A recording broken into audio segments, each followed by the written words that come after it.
సుప్రీంకోర్టులో యూపీ ప్రభుత్వానికి షాక్. కన్వర్ యాత్ర సందర్భంగా ప్రభుత్వ ఆదేశాలపై స్టే విధించింది.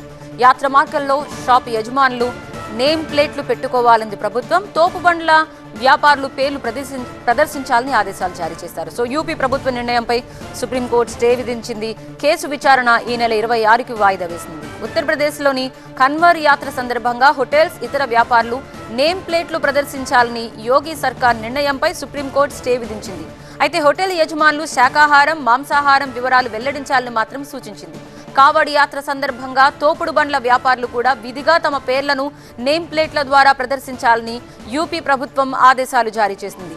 యూపీ ప్రభుత్వ నిర్ణయంపై పలువురు సుప్రీంకోర్టులో పిటిషన్లు దాఖలు చేశారు.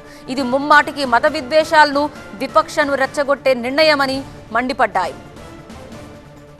ఉత్తరప్రదేశ్తో పాటు ఉత్తరాఖండ్, మధ్యప్రదేశ్ ప్రభుత్వాలు కూడా సుప్రీంకోర్టు నోటీసులు జారీ చేసింది. కేసు విచారణను ఈ నెల 26వ తేదీకి వాయిదా వేసింది.